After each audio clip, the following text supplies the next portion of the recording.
Okay, so we all know that AI is taking over the photography industry, and right now AI is really incorporated into my workflow.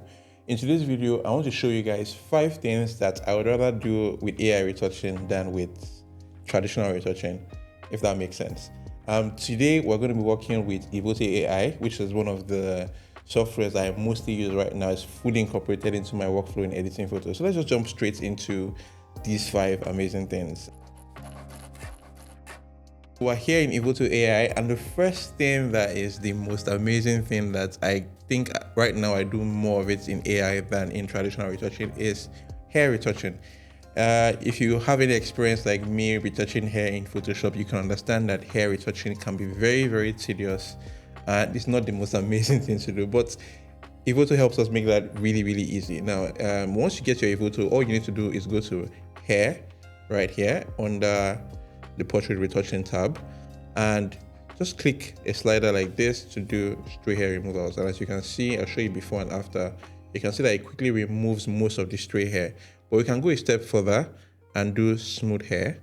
And once you do that, it also smoothens the hair. Now, this is one part where you don't want to overdo it if you don't want your hair to start looking a bit funny, but I'm just going to reduce that a bit to 50%.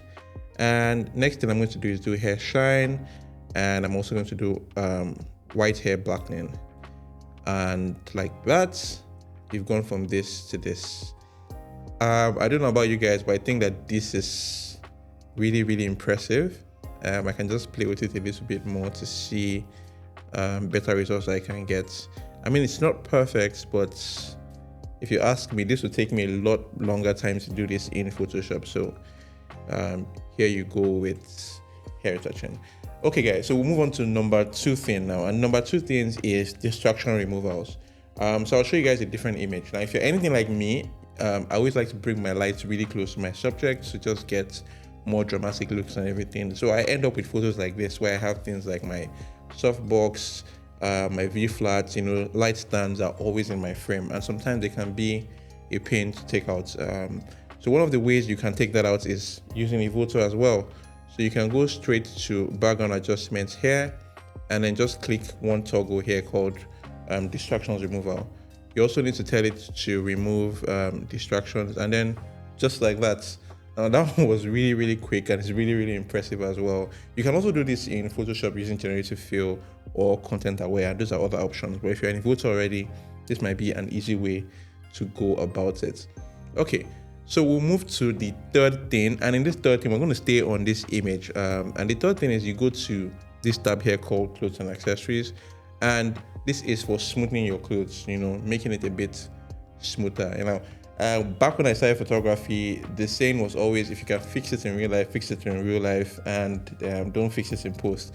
But I don't know if that is still 100% true, because some things are easier to fix in post now than they are to fix in real life. Imagine if we had to take some extra time to iron and everything. I'm not saying come to the clothes with rumpled, come to the studio with rumpled clothes. All I'm saying is that sometimes it might just be quicker to do this. So we're just going to click the wrinkle clothing and just drag this all the way to the right. And just like that, we've gone from this to this. Now, one thing I like about this tool is that you can also do things like adjust either fine wrinkles or the deep wrinkles. So sometimes when you leave deep wrinkles, it still makes it look a little bit more realistic than when you just remove everything. But in this case, I think that this works just fine. Okay, moving on to the third thing, and this one can be a pain in the... It's really annoying sometimes, and this third thing is called glasses glare. Raise your hand if you've had issues with glasses glare in your photography, especially when you're doing things like headshots. Sometimes I've had to completely change the way I'm trying to light my pictures just to try and avoid glasses glare. I've done things like, remove the glasses in the frames just to be able to light properly. But Evoto makes this a lot easier. So we're going to go back to portrait retouching, and we're going to go to the eye tab. And if you go to eyes here, you see a slider here called remove glasses glare. And all you need to do is just pull that slider all the way to the right, and then boom, it's gone. Sometimes I intentionally picked one where it was really difficult, because if you can look at this, you see the glasses glare is quite pronounced, and it's cutting into his eye a little bit, but it's so impressive how this works. It works really well. Sometimes you just want to take this back a bit So it feels like there's actual glasses in his glasses. So you can bring it down to 85% or something like that, just to make it a bit more realistic. So there you go. Glasses glare is another thing that works pretty easy with AI retouching. Okay, so the fourth thing that we will do with Evoto or do with AI retouching is clean up your backdrops. And this can be very annoying, especially when you use white backdrops. You know, they get stained all the time, they get marked all the time, and it can be really annoying. So I'll show you one example here. This is a picture I shot with a white paper, and you know, I did some lighting on the floor to do snoots. But if you zoom in here, you see that there's a lot of marks on the floor and it's not really clean. All you need to do is come to the background tab here, so background adjustments, and then just click on clean backdrop. And then just like that, you've gone from this to this. I don't know about you guys, but that is impressive, and that would have taken me a significant amount of time if I was going to do that manually in Photoshop. Another thing that it does to the background that sometimes I really like is unify lighting, and you can just click this to unify lighting, and what it does is that it helps to balance out the lighting in the background. So if you look before and after, now this is not necessarily always the best thing you want to do, because sometimes there's intentionality behind the backdrop not being uniform. So that means that sometimes you don't want to unify your lighting, but in cases where you want to, it absolutely works beautifully well. And you can also reduce the amount of effect that it has, which I think is quite impressive.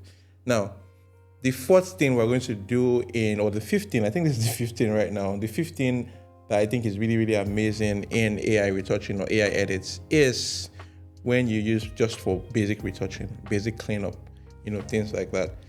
Even though, if I'm being honest, I still don't trust AI enough to do this fully for me, but there's some parts of it where I think that it just makes sense to go with using like AI. So one of that is removing like things like freckles and acne, or removing, so if you see before and after, now this is something that I think it did pretty well. And another small frustration sometimes is neck wrinkles. I don't know about you guys, but sometimes neck wrinkles can be hard to remove, and to remove realistically as well. So sometimes you remove your neck wrinkles, but it still looks funny. But with AI here, that looks really, really good. So things like that really works well. I would still probably do Photoshop frequency separation to even out skin tone. Maybe I wouldn't trust AI to do that completely just yet, but for now, this is an amazing tool that you can use here. So right now, I'll just show you guys some other extra tiny little tips that I think work really, really well when you want to do AI. And one of them is clean up the armpits. And this can be a problem sometimes if you want to do it manually, especially when you don't get it right. So armpit touch up here with one slider, and it does that.